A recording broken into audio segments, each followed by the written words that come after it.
ఈ వారం రోజుల్లో జరిగిన వార్తా విశేషాలను మీకు అందించే వార్తా వాహిని కార్యక్రమానికి స్వాగతం. ఢిల్లీలోని రాష్ట్రపతి భవన్లో 2వ విడత పద్మ అవార్డుల ప్రదానోత్సవం మంగళవారం జరిగింది. ఈ కార్యక్రమంలో రాష్ట్రపతి ద్రౌపది ముర్ము పద్మ పురస్కారాలను ప్రదానం చేశారు. ప్రముఖ మలయాళ పాత్రికేయులు పి నారాయణన్, సుప్రీంకోర్టు మాజీ న్యాయమూర్తి జస్టిస్ కెటి థామస్ పద్మవిభూషణ్ అందుకోగా, సినీరంగ ప్రముఖులు మమ్ముట్టి, అల్కా యాగ్నిక్తో పాటు ప్రఖ్యాత వైద్యులు డాక్టర్ నోరి దత్తాత్రేయుడు పద్మభూషణ్ పురస్కారాలను అందుకున్నారు. ఇక తెలుగు రాష్ట్రాల నుంచి పద్మశ్రీ పురస్కారాలను అందుకున్న వారిలో సినీ నటులు మాగంటి మురళీమోహన్, రాజేంద్ర ప్రసాద్లు ఉన్నారు. అలాగే వీరితో పాటు సినీ నటులు మాధవన్, క్రికెటర్ రోహిత్ శర్మ, పలు రంగాలకు చెందిన ప్రముఖులు ఈ పురస్కారాలను అందుకున్నారు. ఈ ఏడాది కేంద్ర ప్రభుత్వం మొత్తం 131 పద్మ అవార్డులను ప్రకటించింది. వీటిలో 5 పద్మవిభూషణ్, 13 పద్మభూషణ్, 113 పద్మశ్రీ పురస్కారాలు ఉన్నాయి. దేశవ్యాప్తంగా పెరుగుతున్న సైబర్ నేరాలు, డిజిటల్ అరెస్టు మోసాల నియంత్రణకు కట్టుదిట్టమైన చర్యలు తీసుకోవాలని ప్రధానమంత్రి నరేంద్ర మోదీ రాష్ట్ర ప్రభుత్వాలను ఆదేశించారు. ఢిల్లీ నుంచి అన్ని రాష్ట్రాల ప్రధాన కార్యదర్శులు, కేంద్రపాలిత ప్రాంతాల అధికారులతో బుధవారం నిర్వహించిన దృశ్య మాధ్యమ సమావేశంలో ఆయన మాట్లాడారు. సైబర్ మోసాలు, డిజిటల్ అరెస్టులపై ప్రజల్లో విస్తృత అవగాహన కల్పించాలని సూచించారు. అదే సమయంలో టీబీ ముక్త భారత్ కార్యక్రమం పురోగతిని ప్రధానమంత్రి సమీక్షించారు. ముందస్తు గుర్తింపు, పూర్తిస్థాయి చికిత్స, పోషకాహార మద్దతు ద్వారా క్షయవ్యాధి నిర్మూలనకు కృషి చేయాలని సూచించారు. ఈ సమావేశంలో ఆంధ్రప్రదేశ్ ప్రభుత్వ ప్రధాన కార్యదర్శి జి సాయి ప్రసాద్, తెలంగాణ ప్రభుత్వ ప్రధాన కార్యదర్శి కె రామకృష్ణారావు పాల్గొన్నారు. తెలుగు రాష్ట్రాల్లో సైబర్ నేరాల నియంత్రణ, క్షయవ్యాధి నిర్మూలన కార్యక్రమాల అమలుపై వివరాలను తెలియజేశారు. విఐపి కల్చర్ ఆఫ్ ఇండియా పుస్తకాన్ని ఉపరాష్ట్రపతి సిపి రాధాకృష్ణన్ ఢిల్లీలో బుధవారం ఆవిష్కరించారు. ఈ సందర్భంగా ఉపరాష్ట్రపతి మాట్లాడుతూ, అధికార వ్యవస్థలు, సాధారణ పౌరుల మధ్య తరచుగా ఏర్పడే దూరాన్ని ఈ పుస్తకం ప్రతిబింబిస్తోందని తెలిపారు. ప్రజా కేంద్రిత పాలన ద్వారా ఈ అంతరాన్ని తగ్గించాల్సిన అవసరం ఉందని పేర్కొన్నారు. ప్రపంచంలోనే అతిపెద్ద ప్రజాస్వామ్య దేశంగా భారతదేశ గుర్తింపును ఈ పుస్తకం చాటుతుందని, రాజ్యాంగం ప్రతిపాదించిన న్యాయం, సమానత్వం, స్వేచ్ఛ వంటి విలువలను పునరుద్ఘాటిస్తుందన్నారు. ప్రస్తుత ప్రజాస్వామ్య సవాళ్లను దేశ సుదీర్ఘ ప్రజాస్వామ్య సంప్రదాయాలతో అనుసంధానం చేస్తూ ఈ పుస్తకం పాఠకులకు చారిత్రక దృక్పథంతో పాటు నైతిక అవగాహనను అందిస్తుందని చెప్పారు. ప్రజాస్వామ్య విలువలను మరింత బలోపేతం చేయడానికి ఇలాంటి ఆలోచనలు ఎంతో ముఖ్యమని ఉపరాష్ట్రపతి పేర్కొంటూ, In many ways, the questions raised in this book contribute to the broader national conversation on how democratic institutions can remain responsive and rooted in the spirit of real service. I recall our Honorable Prime Minister Sriman Narendra Modi ji's statement after this decision, which I quote, "Every Indian is special, every Indian is a VIP." BRICS జాతీయ భద్రతా సలహాదారుల సమావేశం ఢిల్లీలో సోమ, మంగళవారాల్లో 2 రోజుల పాటు జరిగింది. జాతీయ భద్రతా సలహాదారు అజిత్ దోవల్ అధ్యక్షతన నిర్వహించిన ఈ సమావేశంలో బ్రిక్స్ కూటమికి చెందిన 11 సభ్యదేశాల భద్రతా ప్రతినిధులు పాల్గొన్నారు.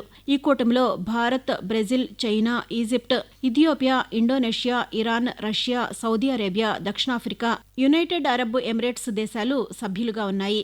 నేడు ప్రపంచం ఎదుర్కొంటున్న సాంప్రదాయేతర భద్రతా సవాళ్లు అనే అంశంపై సదస్సులో విస్తృతంగా చర్చించారు. ఉగ్రవాద నిరోధక చర్యలు, సమాచార కమ్యూనికేషన్ సాంకేతికతల వినియోగంలో భద్రతకు సంబంధించిన బ్రిక్స్ సంయుక్త కార్యాచరణ బృందాల పనితీరును జాతీయ భద్రతా సలహాదారులు, ప్రతినిధి బృందాల అధిపతులు సమీక్షించారు. భారత్ అధ్యక్షతన 4వసారి ఈ బ్రిక్స్ జాతీయ భద్రతా సలహాదారుల సమావేశం జరిగింది. అంతకుముందు 2012, 2016, 2021 సంవత్సరాల్లో కూడా భారత్ ఈ సమావేశానికి ఆతిథ్యమిచ్చింది. వివిధ కేంద్ర మంత్రిత్వ శాఖలు, విభాగాల్లో సహాయ కార్యదర్శులుగా పనిచేస్తున్న 2024 బ్యాచ్కు చెందిన 183 మంది ఐఏఎస్ శిక్షణార్థులతో ప్రధానమంత్రి నరేంద్ర మోదీ ఢిల్లీలో మంగళవారం సమావేశమయ్యారు.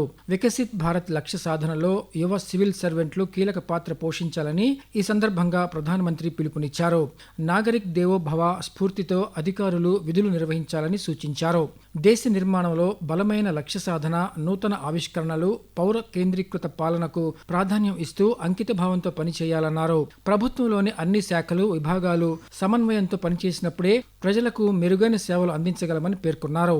ప్రజల ఆకాంక్షలను నెరవేర్చే దిశగా యువ అధికారులు బాధ్యతాయుతంగా వ్యవహరించాలని ప్రధానమంత్రి ఆకాంక్షించారు. ఢిల్లీలో జరిగిన నార్కో కోఆర్డినేషన్ సెంటర్ ఎన్సీఓఆర్డీ 10వ అత్యున్నత స్థాయి సమావేశంలో కేంద్ర హోంమంత్రి అమిత్ షా శుక్రవారం పాల్గొన్నారు. ఈ సందర్భంగా ఆయన మాట్లాడుతూ మాదక ద్రవ్యాలకు వ్యతిరేకంగా కలిసికట్టుగా పోరాడాలని దేశ ప్రజలకు పిలుపునిచ్చారు. మత్తు పదార్థాల ముప్పు దేశ భద్రతకు, సామాజిక స్థిరత్వానికి, ఆర్థిక ప్రయోజనాలకు, యువత భవిష్యత్తుకు ప్రమాదకరమని పేర్కొన్నారు. ఈ సవాల్ను సమర్థవంతంగా ఎదుర్కొనేందుకు యువతతో పాటు సమాజంలోని అన్ని వర్గాలు ఒకే వేదికపైకి రావాలని ఆయన కోరారు. మాదక ద్రవ్య రహిత భారత నిర్మాణం కోసం కేంద్ర రాష్ట్ర ప్రభుత్వాలు, చట్టామలు సంస్థలు, ప్రజలు సమన్వయంతో పనిచేయాల్సిన అవసరం ఉందని హోంమంత్రి స్పష్టం చేశారు. మాదక ద్రవ్యాల అక్రమ రవాణాకు వ్యతిరేకంగా ప్రభుత్వం చేపట్టిన ప్రచారం స్థిరమైన పురోగతిని సాధిస్తోందని అమిత్ షా తెలియజేస్తూ आज हमारा देश नारकोटिक्स के खिलाफ लड़ाई के ऐसे नाजुक मोड़ पर खड़ा है। आने वाले 3 साल तय करने वाले हैं कि नशा हम पर विजय प्राप्त करेगा या हम नशे पर विजय प्राप्त। देश के आने वाले 100 वर्ष के भविष्य के लिए दृढ़ता के साथ जीतनी चाहिए और हमारे संयुक्त प्रयास से जीतनी चाहिए। इसके लिए सभी सरकारों को एक साथ एक मंच पर आना होगा और सभी सरकारों में सभी विभागों को एक मंच पर आना होगा। పార్లమెంట్ భవనంలో నిర్వహించిన ప్రత్యేక కార్యక్రమంలో నూతనంగా తిరిగి ఎన్నికైన 10 మంది సభ్యులు రాజ్యసభ సభ్యులుగా గురువారం ప్రమాణ స్వీకారం చేశారు. రాజ్యసభ చైర్మన్ సిపి రాధాకృష్ణన్ వారితో పదవీ ప్రమాణం చేయించారు. ఆంధ్రప్రదేశ్ నుంచి తెలుగుదేశం పార్టీకి చెందిన సానా సతీష్ బాబు, విజయ్ చింతకాయల, భాష్యం రామకృష్ణ, జనసేన పార్టీకి చెందిన లింగమనేని రమేష్ ప్రమాణ స్వీకారం చేశారు. అరుణాచల్ ప్రదేశ్ నుంచి భారతీయ జనతా పార్టీకి చెందిన తై టగక్, ఒడిశా నుంచి దేవశీష్ సమంతరాయ్, తమిళనాడు నుంచి కాంగ్రెస్ పార్టీకి చెందిన ప్రవీణ్ చక్రవర్తి, గుజరాత్ నుంచి భారతీయ జనతా పార్టీకి చెందిన రాజేష్ పరమానంద్ శుక్లా పదవీ ప్రమాణం చేశారు. అలాగే జార్ఖండ్ నుంచి జార్ఖండ్ ముక్తి మోర్చాకు చెందిన బైద్యనాథ్ రామ్, స్వతంత్ర సభ్యులు పరిమల్ నాథ్వానీ కూడా రాజ్యసభ సభ్యులుగా ప్రమాణ స్వీకారం చేశారు. కర్ణాటకలోని హోస్పేటలో తుంగభద్ర ప్రాజెక్టు నూతన గేట్ల ప్రారంభోత్సవ కార్యక్రమంలో కేంద్ర జలశక్తి శాఖ మంత్రి సిఆర్ పాటిల్ పాల్గొన్నారు. కేంద్ర మంత్రితో పాటు ఆంధ్రప్రదేశ్ ముఖ్యమంత్రి నారా చంద్రబాబు నాయుడు, కర్ణాటక ముఖ్యమంత్రి డీకే శివకుమార్, తెలంగాణ ముఖ్యమంత్రి ఏ రేవంత్ రెడ్డి సంయుక్తంగా కొత్త గేట్లను ప్రారంభించారు. ఈ సందర్భంగా కేంద్ర మంత్రి మాట్లాడుతూ ప్రస్తుత కాలంలో నిర్మిస్తున్న ఆనకట్టలు ఆధునిక సాంకేతికతతో రూపుదిద్దుకుంటున్నాయని తెలిపారు. 73 సంవత్సరాల క్రితం నిర్మించిన తుంగభద్ర ప్రాజెక్టు ఇప్పటికీ సమర్థవంతంగా పనిచేస్తోందని తెలిపారు.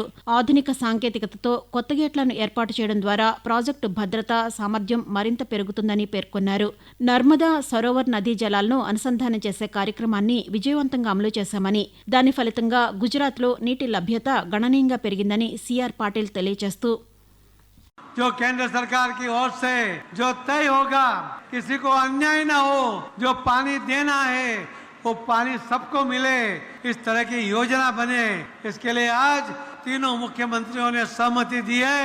माननीय प्रधानमंत्री जिस तरह से देश में सड़क बनाकर सबको जोड़ रहे हैं, इसी तरह पानी की योजना बनाकर भी सबको जो जोड़ना चाहते हैं, इसके अंदर आपने आज कई कदम एक साथ तीनों ने मिलकर आगे बढ़ा है, इससे आप सबको भी पानी मिलेगा।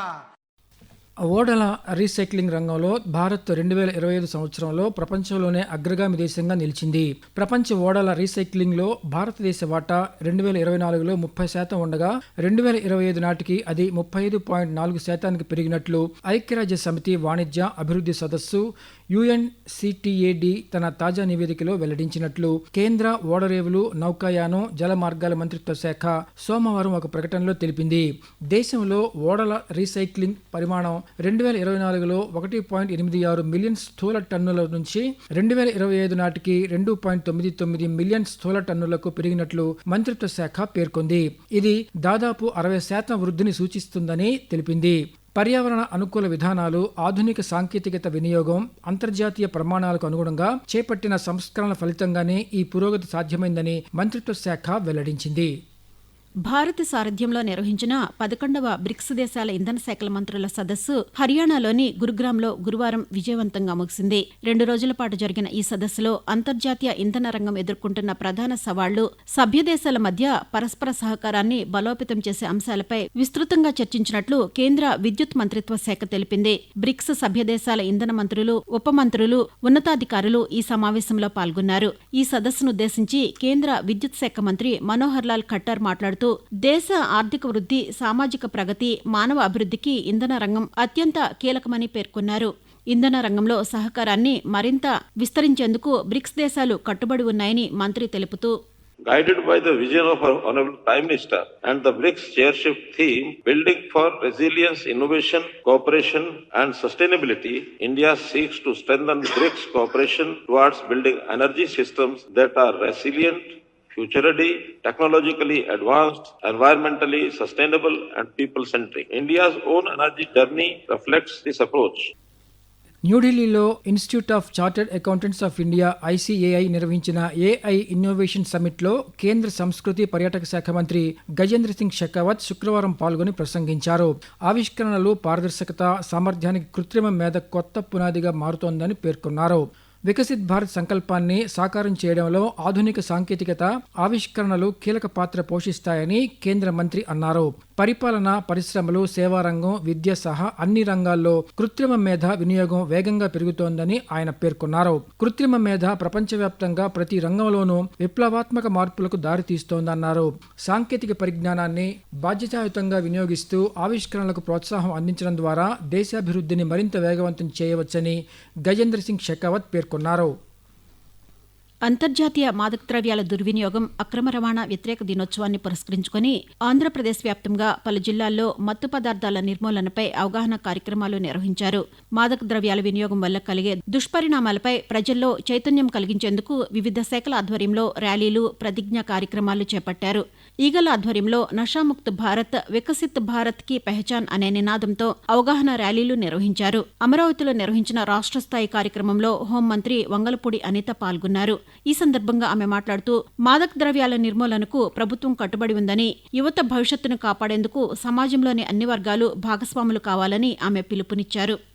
రిపోర్ట్సే కాదు, డ్రోన్స్ కెమెరాస్ తో కూడా మేము చెక్ చేసుకుని ఎక్కడా కూడా జీరో కల్టివేషన్ అనేది నిర్ధారించుకున్న తర్వాత సాక్షాత్తు నేను అసెంబ్లీలో అనౌన్స్ చేయడం అనేది నిజంగా ఒక అదృష్టం కింద భావించాం. ఈ రోజు ఇది ఎంతవరకు అడాప్ట్ అయిందంటే పక్కన తెలంగాణ వాళ్ళు కూడా మన ఇదే ఈగల్ పేరుని కూడా వాళ్ళు అడాప్ట్ చేసుకున్నారు. మనల్ని ఆదర్శంగా తీసుకుని ఈ రోజు తమిళనాడులో వేసే పరిస్థితి. ఒరిస్సా గవర్నమెంట్ మీరు ఎలా చేశారు, మాకు పీపీటీ ప్రెజెంట్ చేయండి అంటే రీసెంట్ గా ఆ పీపీటీని కూడా ప్రెజెంట్ చేసే పరిస్థితి.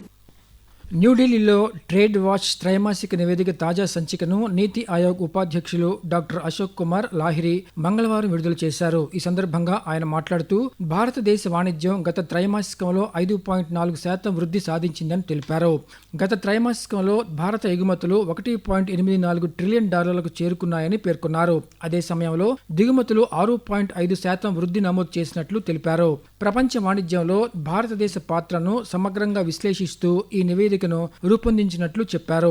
ముఖ్యంగా ఔషధ రంగ వాణిజ్య పనితీరు, ప్రపంచ మార్కెట్లలో భారత ఔషధ పరిశ్రమ పెరుగుతున్న ప్రాధాన్యంపై నివేదికలో ప్రత్యేక దృష్టి సారించినట్లు వెల్లడించారు.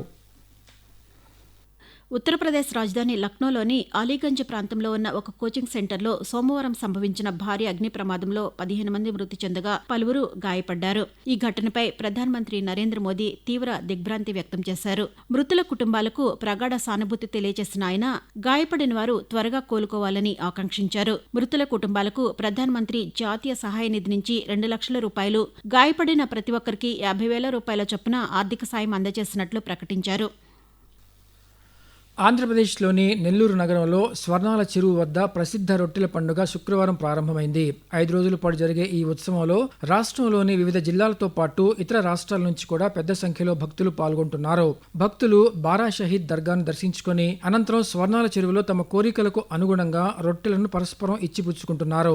రొట్టెల పండుగ సందర్భంగా నెల్లూరులోని స్వర్ణాల చెరువు వద్ద నిర్వహించిన కార్యక్రమంలో పురపాలక శాఖ మంత్రి పొంగూరు నారాయణ, ఒంగోలు పార్లమెంట్ సభ్యులు మాగుంట శ్రీనివాసులు రెడ్డి పాల్గొన్నారు. ఈ సందర్భంగా మంత్రి మాట్లాడుతూ శ్రీ పొట్టి శ్రీరాములు నెల్లూరు జిల్లాలోని బారా షహీద్, కసుమూరు దర్గాలను ప్రముఖ పర్యాటక కేంద్రాలుగా అభివృద్ధి చేసేందుకు చర్యలు తీసుకుంటామని తెలిపారు. రొట్టెల పండుగకు హాజరయ్యే భక్తులకు ఎలాంటి అసౌకర్యం కలగకుండా విస్తృత ఏర్పాట్లు చేసినట్లు మంత్రి పేర్కొన్నారు. ఈ వారం రోజుల్లో జరిగిన వార్తా విశేషాలను మీకు అందించే వార్తా వాహిని కార్యక్రమాన్ని ఇప్పటి వరకు విన్నారు. వ్యాఖ్యానం షేక్ మస్తాన్బీ, కొండ్రు భరత్ రత్నాకర్. సమర్పణ ప్రాంతీయ వార్తా విభాగం, ఆకాశవాణి విజయవాడ కేంద్రం.